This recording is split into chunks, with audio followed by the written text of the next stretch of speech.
Boa noite, meus amigos e minhas amigas, no nosso canal Escola Teológica Católica. Vamos rezar, pedir a Deus que nos ilumine, para que possamos fazer um vídeo de acordo com a sua vontade. Em nome do Pai, do Filho e do Espírito Santo. Amém. Vinde, Espírito Santo, enchei os corações dos vossos fiéis, acendei neles o fogo do vosso amor. Enviai, Senhor, o teu Santo Espírito, e tudo será criado, e renovareis a face da terra. Oremos, ó Deus, que instruíste os corações dos vossos fiéis, com a luz do Espírito Santo.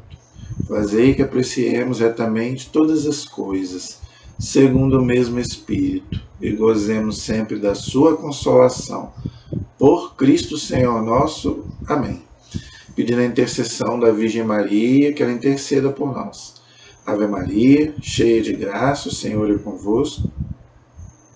Bendita sois vós entre as mulheres, e bendito é o fruto do vosso ventre, Jesus. Santa Maria, Mãe de Deus, rogai por nós, pecadores, agora e na hora de nossa morte. Amém. Glória ao Pai, ao Filho e ao Espírito Santo, como era no princípio, agora e sempre. Amém. Nossa Senhora Aparecida, rogai por nós. São José, rogai por nós. Em nome do Pai, do Filho e do Espírito Santo. Amém. Espero que todos estejam bem, todos que estejam na santa paz. Vamos continuar, então, o estudo do Catecismo da Igreja, tá? Pegue aí o seu catecismo. Nós estamos estudando sobre a Igreja. O que é a Igreja? A chamada eclesiologia, o corpo de Cristo. Inclusive, nós vamos entrar agora. Nós paramos na aula passada, na página 224 do Catecismo da Igreja. 224. O último parágrafo que nós demos foi o 776. 776. 777, 778, 779, 780, resumo. Então, eu sempre pulo para não ficar repetido. Mas você pode ler em casa, você que tem o Catecismo da Igreja, eu te aconselho a ler para aprofundar mais, ok? Então, hoje nós vamos para o parágrafo 781. O título é A Igreja, Povo de Deus, Corpo de Cristo e Templo do Espírito Santo. Olha quanta coisa, né, para a gente aprender. Então a igreja é o povo de Deus, é o corpo de Cristo e é templo do Espírito Santo. Ok? Então vamos ver então o que o Catecismo nos ensina hoje sobre a igreja como povo de Deus. Então hoje nós vamos estudar essa parte, ok? O que quer dizer isso? A igreja, povo de Deus, a família de Deus, não é? Povo de Deus, gente, quer dizer a família de Deus, que Deus escolheu. Gente, Deus nos escolheu para ser a sua família, tá? E isso através do batismo. E isso começou lá no Antigo Testamento. Deus escolhe um povo, Israel, inclusive nós estamos estudando o estudo bíblico, a gente está vendo isso. Como que Deus amou Israel, combateu junto com Israel. Né? Então Deus realmente ele escolheu um povo, ok? O povo da antiga aliança, da qual vai nascer inclusive o Messias, que é nosso Senhor Jesus Cristo. Tá? Esse povo ele é infiel a Deus, Deus é fiel, mas o povo é infiel. Não é? Jesus nasce dentro desse povo, mas aí Jesus é obrigado a romper com o povo judeu. Por quê? Porque os judeus não o aceitaram. Então Jesus fundou a igreja, o seu povo, aqueles que acreditam nele. Então todos aqueles que acreditam em Cristo são do povo de Deus, do povo de Cristo. Só que não basta só acreditar com palavras, precisa ter atos, tá? Porque só palavras, o demônio também diz que acredita em Deus, mas ele não faz a vontade de Deus. Então Jesus é bem claro no Evangelho de São João. Aquele que ouve as minhas palavras e as pratica, esse sim, esse me ama. Então o povo de Deus não é só de nome, tem que também provar com atos. Né? E como que a gente prova? Vivendo de acordo com a vontade de Deus na nossa vida. ok? Então vamos lá. A igreja como povo de Deus. Vamos ver o que o parágrafo 781 fala para nós. Em qualquer época e em qualquer povo é aceito por Deus todo aquele que o teme e pratica a justiça. Então o temor de Deus é um dom do Espírito Santo. Tá? Então o temor de Deus não é você ter medo de Deus, é você ter respeito. Né? Por quê? Porque Deus é o nosso Salvador, é o nosso Senhor, que nos deu inclusive a vida. E aqui o catecismo fala que a gente também tem que praticar a justiça, porque Deus é justiça. Deus é amor? Sim, Deus é amor. Mas Deus também é justiça. Então quando você também pratica a justiça, o que é a justiça, gente? É você dar a César o que é de César e dar a Deus o que é de Deus. Não importa. Por exemplo, vou dar um exemplo aqui. Se você tem um filho, e o seu filho erra, não é porque é seu filho que você vai passar a mão na cabeça dele. Ele brigou lá no colégio, a culpa foi dele. Ah, não, meu filho, não. Aí você vai lá e briga no colégio, meu filho, não aceito. Não. Você tem que praticar a justiça. Se ele errou, não é porque é seu filho você vai passar a mão na cabeça dele. Não, isso quer dizer justiça. Se ele errou, ele tem que pagar. Não, vai ficar de castigo. Né? Então não é você passar a mão na cabeça porque você tem interesse. Não. A justiça é isso. É você dar, né, a razão a quem tem razão. Isso é você ser justo. Ok? Aprove, contudo, a Deus santificar e salvar os homens, não singularmente, sem nenhuma conexão uns com os outros, mas constituí-los num povo que o conhecesse na verdade e santamente o servisse. Então, gente, nós somos um povo, vamos dizer assim, não é individual, não é individual, não. O povo de Deus, nós somos um povo plural, são várias pessoas, ok? Então, o povo de Deus não sou só eu, não é só eu que pertenço ao corpo de Cristo, ao povo de Deus, não. Todos os irmãos, né, que são batizados também pertencem a esse corpo. E para isso a gente precisa servir a Deus. Olha aí, como diz o catecismo aqui, nós precisamos servir a Deus. Então como que as pessoas sabem que nós fazemos parte, né, da igreja, desse povo de Deus? Porque nós servimos a Deus, né, com a nossa vida, com o nosso testemunho, vivendo uma vida santa, rompendo com o mal, com o pecado. Aí sim, nós somos povo de Deus. Não é só de boca. Não, senhor. Você tem que provar com a sua vida que você faz parte do povo de Deus. Você tem que dar testemunho com a sua vida, ok? Que você pertence ao povo de Deus. Escolheu, né, no caso, né, Deus, por isso, Israel como seu povo. Já expliquei, né? Desde lá do Antigo Testamento, Deus escolhe o seu povo de Israel, ok? Estabeleceu com ele uma aliança e instruiu passo a passo. Tudo isso, porém, aconteceu em preparação e figura para aquela nova e perfeita aliança que se estabeleceria em Cristo. Esta é a nova aliança, isto é, o Novo Testamento em seu sangue, chamando de entre judeus e gentios. Gentios é quem? Aqueles que não faziam parte do povo judeu. Um povo que junto crescesse na unidade, não segundo a carne, mas em espírito. O que o catecismo está dizendo aqui, gente? Eu fiz um vídeo sobre as alianças de Deus com o seu povo, está aí no canal. Mas eu vou relembrar com você aqui rapidamente, porque o catecismo aqui está dizendo sobre as alianças que Deus fez com Israel, preparando para o Novo Testamento, ou seja, a antiga aliança é uma preparação para a nova e aliança definitiva no Novo Testamento.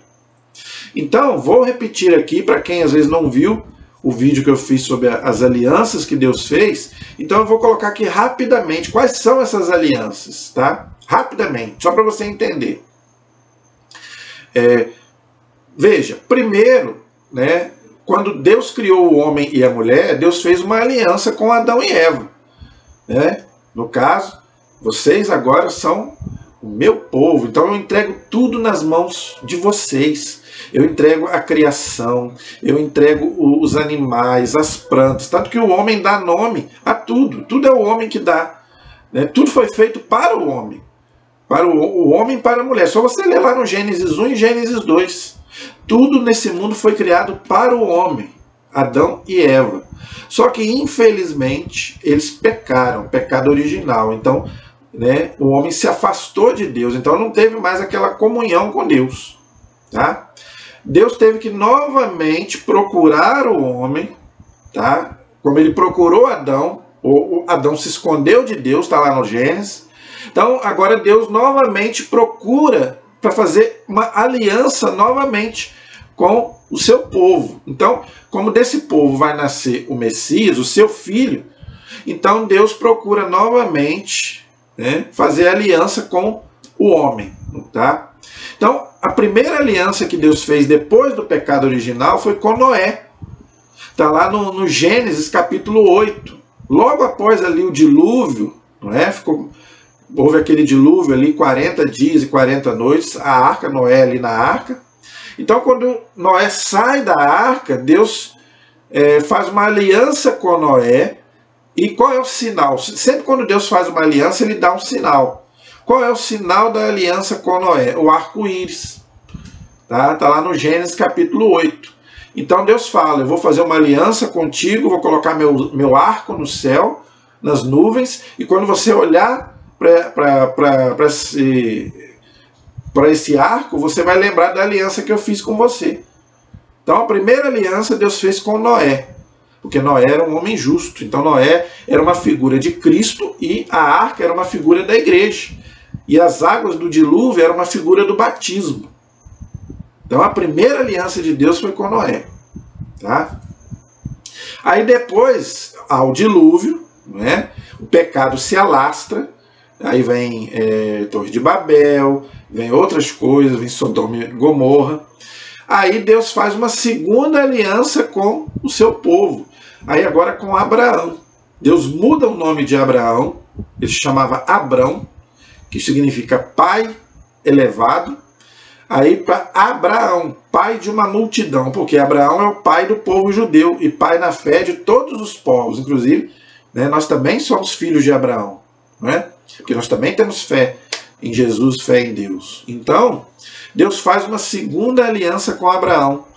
Sai da tua terra, que eu vou te abençoar. A sua descendência vai ser maior do que as areias, né, do mar, do que as estrelas do céu. E a aliança que eu vou fazer com você é a circuncisão.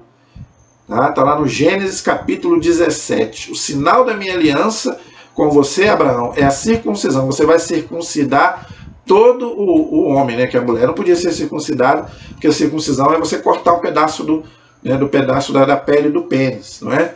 Então todo judeu tinha que ser circuncidado. Até Jesus foi circuncidado. Tá? Só que no Novo Testamento isso foi abolido, né? São Paulo diz que não precisamos mais da circuncisão, porque agora temos o batismo, e o batismo é para todos, homem, mulher, né? O batismo não é só para o sexo masculino. Então lá no Antigo Testamento sim. Então, mas Deus fez mesmo assim uma segunda aliança com Abraão. Tá? Aí depois Deus faz uma terceira aliança com Moisés, lá no Monte Sinai, que nós inclusive passamos agora há pouco tempo estudando as tábuas da lei, os mandamentos, né? Deus chama Moisés lá no Monte Sinai, ou no Monte Horebe, não é? E dá as 10, com o próprio dedo Deus escreve ali na pedra a sua lei, os seus mandamentos, e fala para Moisés, essa é minha aliança com você e com o povo de Israel. Tá? Então se você quer ser feliz, você tem que viver de acordo com essa lei. A lei, né? Os 10 mandamentos. Tá? Então essas 3 primeiras, elas são leis provisórias, elas não são leis definitivas. Elas duraram até a vinda do Messias, até Jesus chegar. Tá? E dali, tá? Desde quando, né, Jesus chega, né, aí agora Jesus prepara a nova e eterna aliança no seu sangue. Tá? Então Jesus, quando ele derrama o seu sangue ali na cruz, Ali é a aliança definitiva que ele fala lá na Santa Ceia, quando ele está reunido ali com os apóstolos, que significa a igreja, tá? Que nós perpetuamos isso na missa.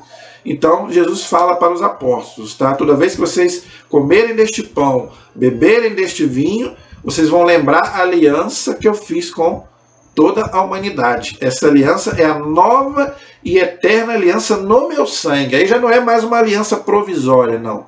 É definitiva. Eu não farei mais aliança com a humanidade. Quem não aceitar essa aliança vai ficar para trás. Não vai pertencer ao meu povo. Então, por isso que é importante, não é, a gente estar unido a Cristo e principalmente na Eucaristia, que é um símbolo. Não é símbolo, vamos dizer, igual o Lutero lá achava, né, que o corpo de Cristo é um símbolo. Não, não é isso. Quer dizer que a gente faz memória, mas fazer memória não quer dizer recordar uma coisa lá do passado, não, é você tornar aquilo presente. Então, toda vez que a gente participa da missa, nós estamos celebrando a nossa redenção, como eu já expliquei aqui. Então, é muito bonito isso, gente. Então, Deus faz uma aliança com seu povo, até ele voltar. Essa aliança definitiva vai durar até Jesus voltar. Por isso que a igreja celebra a missa todo dia do ano, só não celebra na Sexta-feira Santa para a gente lembrar da morte de Cristo. Mas, tirando isso, a igreja celebra a missa todos os dias para a gente lembrar, né? Lembrar não, para a gente participar da aliança definitiva entre Deus e o homem, que vai perdurar até a sua vinda, né? Na chamada parousia, ok? Então eu fiz aí um resumo da aliança. E essa aliança não é só mais entre os judeus, não, tá? No Antigo Testamento tinha essa separação, judeus e não judeus. No Novo Testamento não. Todos podem fazer parte do povo de Deus, desde que se abram a Cristo e a sua igreja, ok? Então todos podem fazer parte do povo de Deus, se não existe mais, né, judeus ou gentios, não. Todos podem fazer parte do povo de Deus, desde que façam a sua parte, ok? Mas aí agora já não é mais. Mas ele fala que é uma coisa bonita, ó. Um povo que crescesse na unidade. Olha aí, então nós precisamos ser unidos. Por isso que a divisão é uma coisa terrível na igreja. A igreja sempre lutou para não haver quebra da unidade. O Papa sempre lutou para isso. Até hoje o Papa luta. Por que o Papa abre conversa com os cristãos e com os não cristãos? Tem gente que não entende isso. Ah, o Papa vai nesses lugares, vai conversar com os muçulmanos, vai conversar com os judeus, igual o Papa João Paulo II ia nas mesquitas, ia nas sinagogas, né? Até mesmo conversava com pessoas de outras religiões, até mesmo cristãs, né? Com a igreja ortodoxa, com os protestantes. Mas para quê, gente? Para buscar de novo a unidade. Jesus falou isso. Nós temos que buscar a unidade daqueles que saíram da igreja. Não somos nós que temos que voltar. Eles é que têm que voltar, principalmente os cristãos que saíram. Aqueles que são católicos, que foram para as outras religiões, têm que voltar. Eu sei que o que eu vou falar aqui agora não vai agradar algumas pessoas, mas eu tenho que falar a verdade. Não é a igreja católica que tem que voltar, não. É eles que têm que voltar, porque foram eles que saíram. Os ortodoxos têm que voltar e os protestantes têm que voltar, porque a palavra de Deus é bem clara. Haverá um só rebanho e um só pastor. Porque no começo é assim. Até o ano 1040 só existia igreja católica. Aí os ortodoxos separaram do Papa.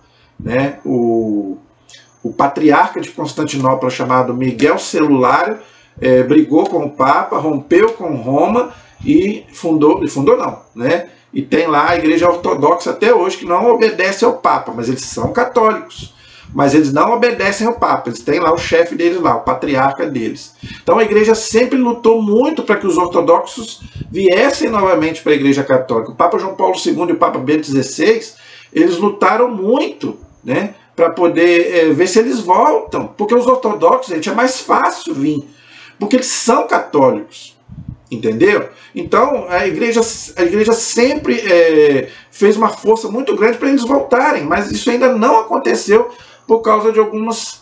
O problema dos ortodoxos não é nem a questão religiosa, é mais questão política. Entendeu? Não é tanto a questão religiosa, diferente dos protestantes.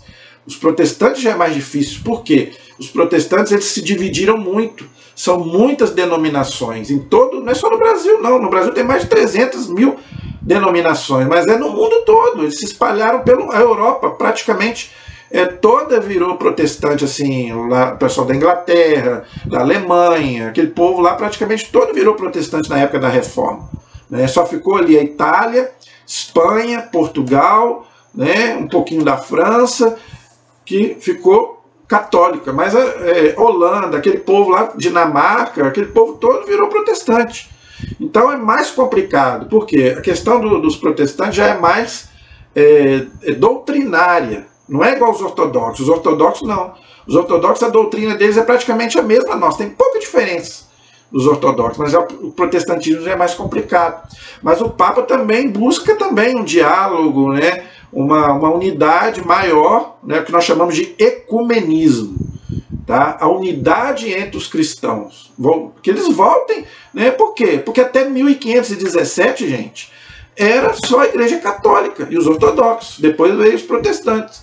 Então a Igreja quer novamente que haja um só rebanho e um só pastor. E também a Igreja também tenta um diálogo religioso com os judeus, né, com os muçulmanos. A gente sabe que é muito mais os budistas, os espíritas, né? Os espíritas até que é um pouco mais fácil o diálogo. Tem alguns que até se dizem, né, católicos, cristãos, né? A gente sabe que não é, mas é mais fácil. Agora os muçulmanos é mais difícil. Os judeus, alguns judeus até se converteram.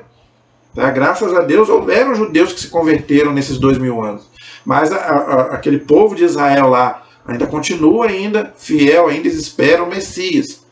Né? Mas vamos lá, vamos buscar essa unidade aqui que o catecismo fala. Não segundo a carne, mas no Espírito. Então o que ele está falando? Vamos rezar, vamos pedir ao Espírito Santo, porque o Espírito Santo é que une. Então vamos pedir ao Espírito Santo que faça essa unidade da igreja para que novamente haja um só rebanho e haja um só pastor, ok? Porque todos nós, gente, somos povo de Deus, ok?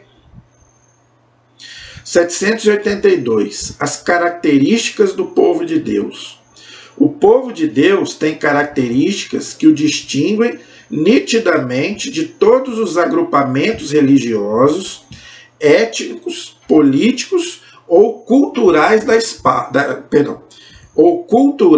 história. Então aqui o catecismo ele dá aqui alguns tópicos sobre essas características do povo de Deus. Então vamos lá, vamos ver quais são essas características, né, que formam o povo de Deus. Primeiro, ele é o povo de Deus. Deus não pertence como propriedade a nenhum povo, mas adquiriu para si um povo dentre os que outrora não eram um povo, uma raça eleita, um sacerdócio régio, uma nação santa. Primeira carta de São Pedro, capítulo 2, versículo 9. Aquilo que eu já expliquei aqui. Tá? Deus escolheu um povo lá no Antigo Testamento, Israel, que infelizmente esse povo se corrompeu, não é? Esse povo não aceitou o Messias e Deus teve que, infelizmente, romper com esse povo e fundar a sua igreja. Né? Então Jesus teve que fundar a igreja. Ok? 2. A pessoa torna-se membro deste povo não pelo nascimento físico, mas pelo nascimento do alto, da água e do Espírito. João capítulo 3, versículos 3 a 5. Isto é, pela fé em Cristo e pelo batismo. Isso é muito bonito, gente. Então, como é que eu faço parte do povo de Deus? Por dois motivos. Pela fé em Cristo e pelo batismo. Isso que Jesus fala lá no Evangelho. Quem crer e for batizado será salvo. Então só é povo de Deus se você tem fé em Cristo e se você é batizado.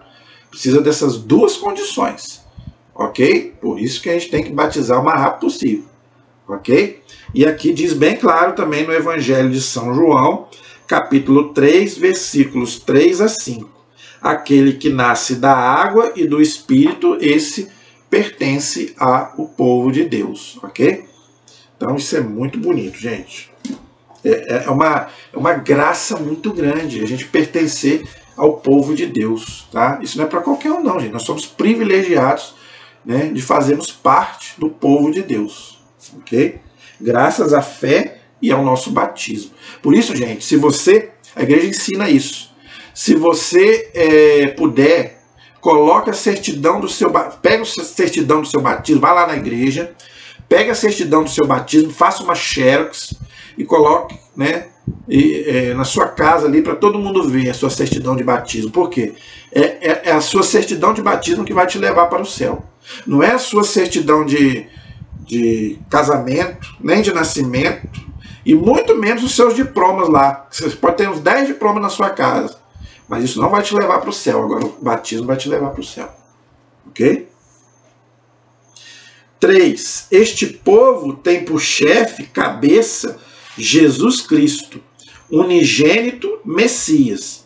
Pelo fato, a mesma unção, o Espírito Santo, fruir da cabeça para o da cabeça para o corpo, ele é o povo messiânico.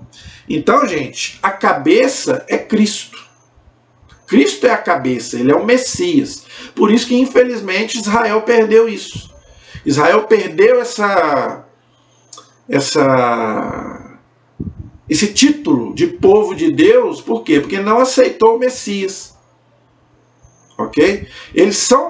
A igreja ensina que eles são nossos irmãos mais velhos. Tá? Mas, infelizmente, eles só vão pertencer ao povo de Deus quando eles aceitarem o Messias, que eles ainda não aceitam. Muitos aceitaram, mas muitos não aceitaram. Muitos em Israel não aceitam Jesus como Messias. Inclusive, eles esperam ainda o Messias. Né? Nós estamos esperando a segunda vinda de Cristo. Eles ainda estão esperando a vinda do Messias ainda para reconstruir, inclusive, o templo de Jerusalém, que está lá destruído, lá só está o Muro das Lamentações. Ok? Então, gente, para ser povo de Deus, tem que estar unido à cabeça que é Cristo, ok? Através também do Espírito Santo, ok?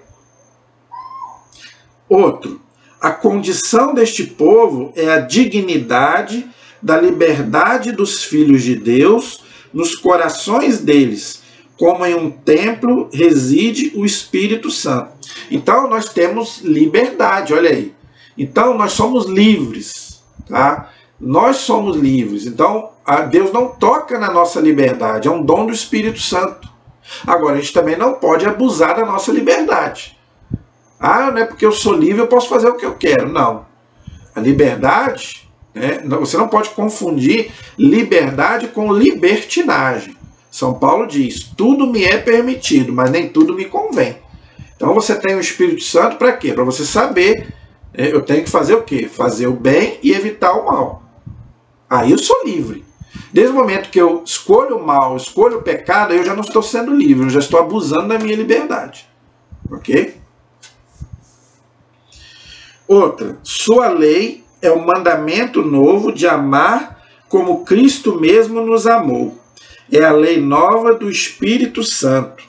Então, gente, está lá em João capítulo 13, versículo 34. Então, a lei do povo de Deus é o amor. Não é mais a lei lá do Antigo Testamento, do olho por olho, dente por dente. Nós estamos vendo lá no livro de Números, no livro de Levítico, do Êxodo. Né? Bateu, levou. Né? Um povo guerreando contra o outro, matando. Não, hoje não. Né? Hoje a nossa lei é a lei do amor, é a lei do perdão. Pena que muita gente não entendeu isso. Isso é o que mais deixa triste o coração de Jesus. Estou falando porque ele disse nas aparições dele para os santos, tanto que ele aparece com o coração sangrando. Por quê? Porque o povo não entendeu nada da sua mensagem. Amai-vos uns aos outros como eu vos amei. E é o que mais me assusta hoje, gente, é a falta de amor que tem no mundo. Nada no mundo me assusta, nada. Nem catástrofe, que sempre houve. Né? Quando há uma catástrofe, uma pandemia, uma epidemia, não me assusta. Agora, o que me assusta é a falta de amor entre os cristãos. Tá? Eu fico impressionado como que o mundo está caminhando para uma falta de amor impressionante. Acabou o amor. Gente, eu vivi os anos 80, eu vivi os anos 90, e estou vivendo esses anos 2000 para cá. Eu estou impressionado como que as pessoas mudaram em termos de amor.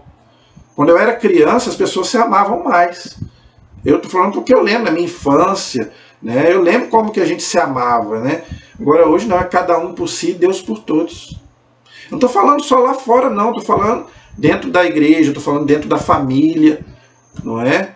É uma divisão, não é? É uma brigaiada, o povo está sendo tão egoísta, cada um só olha para o seu próprio nariz, não é? O que importa é eu estar bem, o outro que se dane, entendeu? Então eu estou impressionado e chocado com a falta de amor, né? E isso é um contra-testemunho cristão, não é? Por isso que as pessoas não querem saber de Deus. Por isso que o ateísmo... Por que o ateísmo está crescendo? Por que o satanismo está crescendo?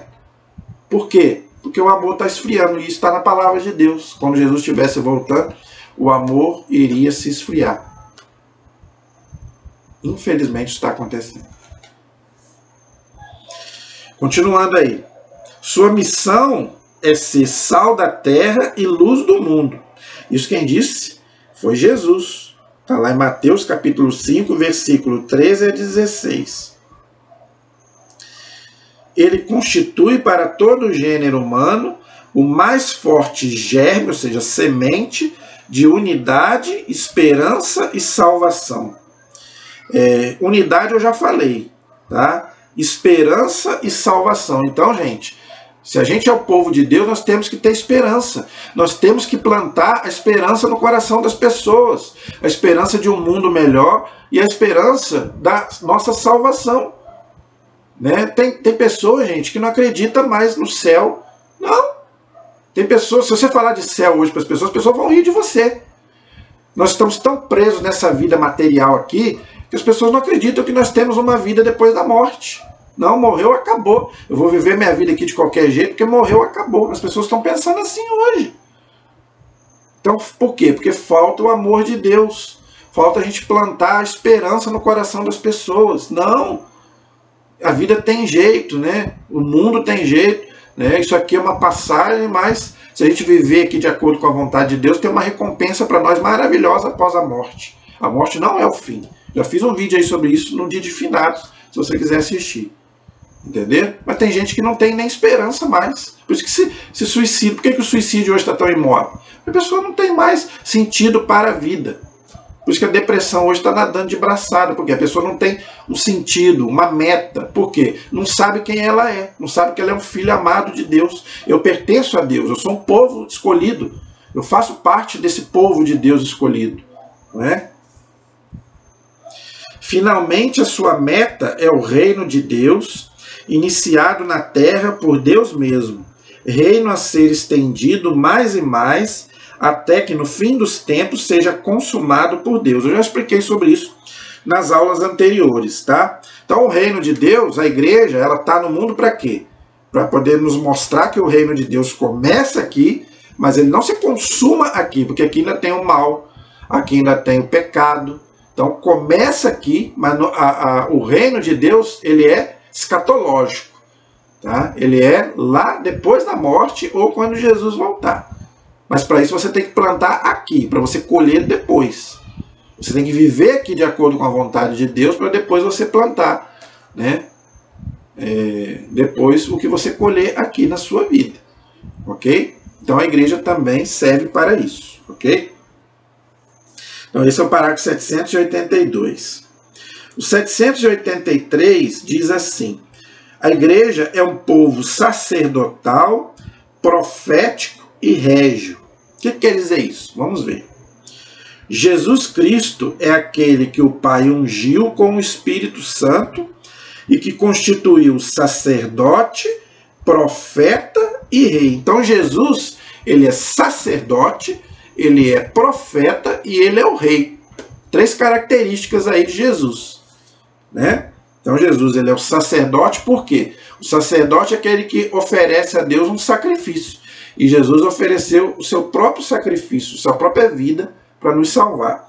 Jesus é o profeta, aquele que fala em nome de Deus. Jesus veio para falar em nome de Deus, é o Deus encarnado. O próprio Deus veio como homem para nos falar. E ele é o rei, né? Por quê? Porque ele é o dono de tudo. Tudo foi criado por ele e para ele. Por isso que ele fala para Pilatos, o meu reino não é deste mundo, mas eu sou rei. Pilatos pergunta para ele, você é rei? Ele fala, sim, tu dizes, tu disseste. Ele não negou, só que ele disse que o reino dele não é deste mundo. Por quê? Porque o Pilatos estava com medo dele vir tirar o reino dele.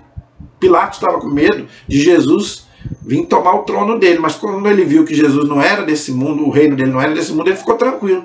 Tanto que ele fala, eu não vejo nele crime algum. Ele falou para os judeus, ele lavou as mãos, mas ele viu que Jesus realmente não veio para tirar o trono dele. Por quê? Porque realmente, aí tá, Jesus não é um libertador social e político. Vocês aí que gostam de uma teologia da libertação, agora eu vou falar para você que está me ouvindo. Não importa se você não gostar do que eu vou falar, porque eu estou falando, gente, porque está me assustando como que a igreja está indo para o lado da teologia da libertação. E tem gente indo na onda.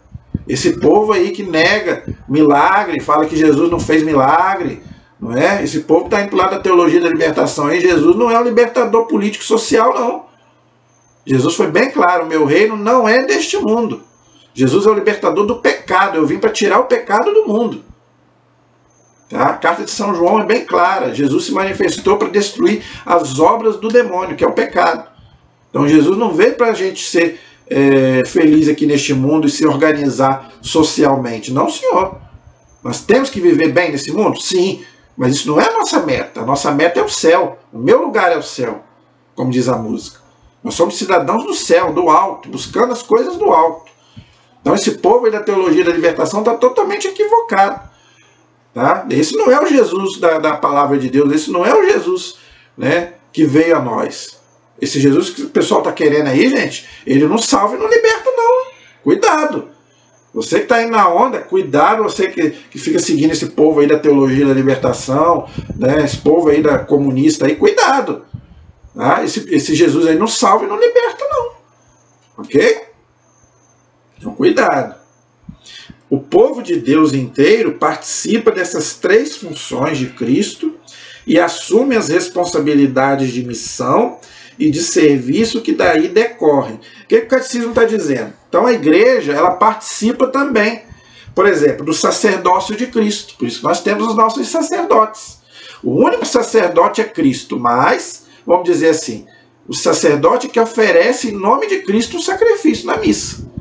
Por isso que o sacerdote tem poder de celebrar a missa, de perdoar pecados em nome de Cristo. Tá? Por isso a importância dos nossos sacerdotes. Nós também temos profetas, aqueles que fazem profecias em nome de Deus. A igreja tem também aqueles que fazem profecias, né? A gente sabe que tem. Tá? Então, e quando fala aqui de rei, tá? O rei, claro que o rei aqui é Jesus. Tá? Mas o rei aqui, vamos dizer assim, para nós aqui é como se fosse o Papa, por exemplo. O Papa para nós é como se fosse o rei, porque o rei tem o poder. Ok? Então o Papa também tem o poder das chaves, ligar e desligar que Jesus deu para ele. Entendeu? Então também o Papa ele também tem o poder que Deus deu para ele. Ok? Mas claro que ninguém pode se autodenominar o rei absoluto. O único rei é Jesus, lógico. O povo de Deus inteiro participa, já falei, né?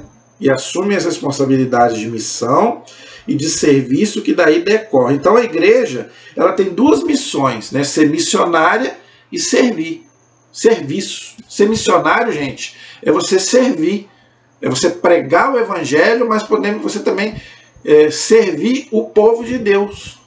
Não só na parte espiritual, mas também comando.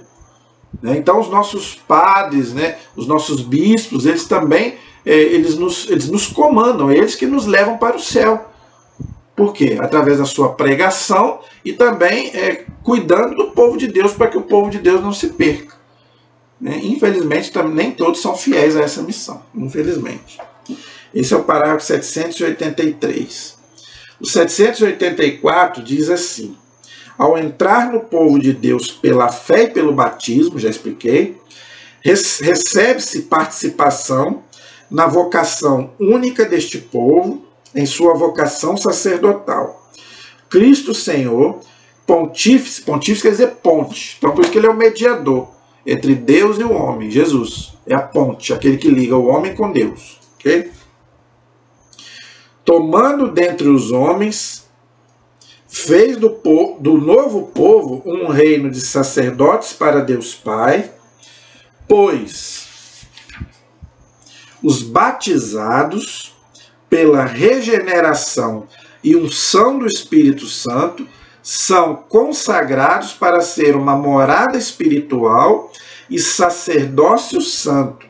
Gente, sobre o batismo eu não vou falar mais, eu já estou cansado de falar aqui, né, que é pelo batismo que nós entramos para a igreja. Então, eu não vou falar mais. Então, o batismo apaga o pecado original, nos faz filhos de Deus e incorpora a gente na igreja. Tá? Então, se você não é batizado, já está perdendo tempo. Tá? Procure o batismo o mais rápido possível. Seja criança, adolescente ou adulto. Quem não é batizado não é filho de Deus. Está bem claro aí. E ele fala aí também da regeneração e unção do Espírito Santo. A gente pode interpretar isso como crisma. Onde que a gente recebe a unção do Espírito Santo? Primeiro no batismo e depois no crisma. Então é outro sacramento que eu bato aqui na tecla. Tem gente que não é crismado e acha que não preciso. Gente, a crisma não é facultativa. A crisma é obrigatório. Graças a Deus. Eu tenho uma graça muito grande, eu tenho visto muita gente crismar. Agora, ao mesmo tempo que eu fico feliz, eu fico apreensivo. Por quê? Será que essas pessoas continuam firmes na igreja? Muitas delas crismam e somem da igreja. Não é para fazer isso. É para crismar e continuar na igreja, trabalhando na igreja. A pessoa faz o crisma e depois desaparece, não aparece mais na igreja. Faz a primeira comunhão. Quantos fizeram a primeira comunhão, fizeram o crisma e desapareceram da igreja? Não é para isso não. É para você trabalhar na igreja. Você pertence à igreja, você é o corpo de Cristo. Não é para você só para dizer que fez. Não, e deixar o diploma, o certificado lá pegar poeira. Não, é para você continuar firme aí, testemunhando a sua fé. Ok? E você buscar o quê? Você é uma morada espiritual e um sacerdócio santo. É você buscar o quê? Buscar a santidade. Porque sem santidade a gente não consegue a nossa salvação. Também já falei sobre isso. Esse é o parágrafo 784. O 785 diz assim: o povo santo de Deus, olha aí, nós somos um povo santo. O povo santo de Deus participa também da função profética de Cristo. Isto se verifica de modo particular pelo sentido sobrenatural da fé, que é de todo o povo, leigos e hierarquia, apegando-se indefectivelmente à fé, uma vez para sempre transmitida aos santos. Olha que bonito. E aprofunda a compreensão da mesma e torna-se testemunha de Cristo no meio deste mundo. Então, gente, o que o Catecismo está dizendo aqui? Nós somos o povo de Deus. O Catecismo diz aqui uma frase bonita: o povo santo de Deus. Na missa eu acho muito bonito quando o padre fala, né? Nós somos um povo santo e pecador. Isso é muito bonito. Nós temos nossos pecados, mas ao mesmo tempo que nós temos nossos pecados, nós também somos um povo santo. Por quê? Nós pertencemos à igreja, que é o corpo de Cristo. Então isso é muito bonito. Tá? Mas aí aqui ele fala: todo o povo leigo e a hierarquia. Então não é só padre, bispo e o papa, não. E os diáconos, não. Nós leigos também, nós participamos, não é, dessa função profética de Cristo. Claro, gente, que nem todo mundo é profeta. Nem todos têm esse dom. São Paulo diz lá na carta aos Coríntios. Nem todos têm o dom da profecia. Mas, mesmo que você não tenha o dom da profecia, de profetizar, mas você pertence ao povo de Deus. Então, mesmo que você pode não ter o dom da profecia, mas você pode ter outro dom. Então, o dom que você tem que, vamos dizer assim, usar ele para a edificação da igreja, da qual você participa. Igual, eu não tenho o dom da profecia, mas eu tenho o dom de ensinar, o que eu estou fazendo aqui. Então, mesmo que eu não seja um profeta, o que eu estou falando aqui para você pode ser uma profecia. Eu não sou profeta, Mas às vezes o que eu falar aqui para uma pessoa, às vezes pode ser uma profecia. A pessoa pode ouvir, né? Cair no coração dela e pode ser até uma profecia para ela. Pode mudar a vida dela. Claro que não sou eu, é Deus. Mas Deus pode me usar para isso. Entendeu? Então eu não tenho o dom da profecia em si. Mas o dom que eu tenho, que é de ensinar, pode levar uma pessoa até para largar uma vida errada, não é? Para poder... Quantas pessoas na igreja a gente vê dar testemunho disso? Por causa de uma pregação, de um ensinamento. E não precisa nem ser profeta para isso, ter o dom da profecia. Agora tem aquele que tem o dom da profecia. Ele profetiza na vida da pessoa. Claro que não é ele, é Deus através dele, né? E aquilo ali acontece. Mas até aquele que não é profeta também pode usar o seu dom, né? Porque nós fazemos parte através do batismo. Então aqui eu acho bonito ele falar que não é só a hierarquia da igreja, não. Não é só padre, bispo e o papa que pode profetizar alguma coisa, não. Você que é leigo também. Às vezes não como profeta, mas às vezes no dom que você tem. Entendeu? Então use o dom que você tem, seja ele qual for. Ok? Mas aqui fala uma coisa importante. Ó, testemunha de Cristo, aprofunda a compreensão da mesma e torna-se testemunha de Cristo no meio deste mundo. Então, você tem que testemunhar a Cristo lá no mundão. Tá? É muito fácil, gente, você ser cristão dentro de casa. Mas lá no mundão, lá no seu trabalho, você fala de Deus lá no seu trabalho, você fala de Deus lá, né, no colégio, você fala de Deus lá na sua família. Você falar de Deus igual eu estou falando aqui é fácil. Agora você tem que falar de Deus lá fora. Ah, mas eu vou ser criticado, né? As pessoas vão zombar de mim. E aí, daí? Jesus disse isso. Se zombaram de mim, vão zombar de vocês. Mas nós temos que fazer a nossa parte. E daí? Se falaram mal de Jesus, não vai falar mal da gente? E que fale. O importante é você falar de Deus, você falar de Jesus. Entendeu? Então esse é o parágrafo 785. Último de hoje, gente. Parágrafo 786. O povo de Deus participa finalmente da função régia de Cristo. Cristo exerce sua realeza, atraindo para si todos os homens por sua morte e por sua ressurreição. Está lá no Evangelho de São João, capítulo 12, versículo 32. Cristo, Rei e Senhor do universo, se fez servidor de todos. Não veio para ser servido, mas para servir e dar a sua vida em resgate por muitos. Mateus 10, 28. Para o cristão, reinar é servir. Olha que bonito. Então, gente, se você quer reinar com Cristo, você tem que servir a Cristo. E como você serve a Cristo? Servindo os irmãos. Tá? Então, quando você faz alguma coisa para Deus, você está servindo a Cristo. Gente, eu tenho um orgulho muito grande que aconteceu comigo. Eu estava num momento muito difícil da minha vida. Eu não vou entrar em detalhes aqui porque não vale a pena. Tá? Mas graças a Deus, o padre da minha paróquia chegou para mim e falou. Eu cheguei para ele e falei, padre, eu estou passando por isso.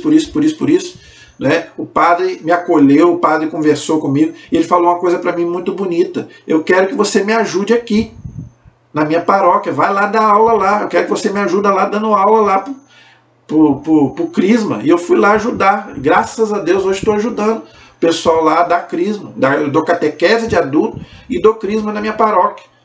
Eu tinha dado uma parada, porque tinha acontecido uma coisa comigo, né? Eu acho que quem me conhece aí, quem é da minha família sabe, né? É um momento muito difícil que eu passei da minha vida. Então, eu fiquei um tempo parado. E o padre me acolheu, conversou comigo, né? O padre poderia me esculhambar, né? O padre poderia zangar comigo, né? Mas não, o padre, ele falou, não, quero que você me ajude aqui. Né? E graças a Deus, isso foi bom para mim. Né? Eu passei a trabalhar mais na igreja e estou aí ajudando. Então, como é que eu sirvo a Deus? Eu estou servindo a Deus assim, é o que eu posso fazer, é o que eu sei fazer. Entendeu? Então assim eu sirvo a Deus, ok? Para o cristão, reinar é servir, particularmente nos pobres e nos sofredores, nos quais a igreja reconhece a imagem de seu fundador pobre e sofredor. Então, um outro jeito também de você servir a Deus é você ajudando numa pastoral. né? Você pode ajudar numa pastoral cuidando, né, de pessoas idosas. Nós temos aí na igreja, é outro orgulho que eu tenho de ser católico, né? É uma coisa linda, eu vejo aí, né, os vicentinos, né, cuidando dos pobres. Na matriz ali tem o pessoal ali que vai de madrugada, né, trabalhar com as pessoas de rua, madrugada com carinho. Então, quer dizer, isso, gente, é você servir também, igual Jesus está falando aqui, naqueles que sofrem, nos pobres, não é? O povo de Deus realiza sua dignidade régia, vivendo em conformidade com esta vocação de servir com Cristo. Todos os que renasceram em Cristo obtiveram pelo sinal da cruz a dignidade real e pela unção do Espírito Santo receberam a consagração sacerdotal. Por isso, não obstante o serviço especial do nosso ministério, todos os cristãos foram revestidos de um carisma espiritual que os torna membros desta família de reis e deste povo de sacerdotes. Não será, na verdade, função régia o fato de uma alma submetida a Deus governar o seu corpo?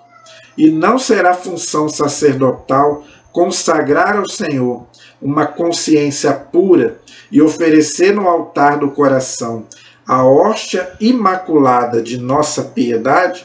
Então, isso, gente, quem falou foi um papa da igreja lá dos primeiros séculos, tá? São Leão Magno, um sermão que ele fez, falando que nós, né, quando a gente serve de alguma forma, né, na igreja, né, fazendo alguma coisa para Deus, a gente participa como se a gente fosse o próprio Cristo, né? Então, Cristo, gente, Jesus quer a nossa colaboração, tá? Então, que tal, né, você trabalhar na igreja, você assumir alguma coisa na igreja, o que você puder fazer, não é? Se você não tem o dom que eu tenho, de ser um catequista, de dar uma aula, mas você pode ajudar numa pastoral, você pode ser um ministro.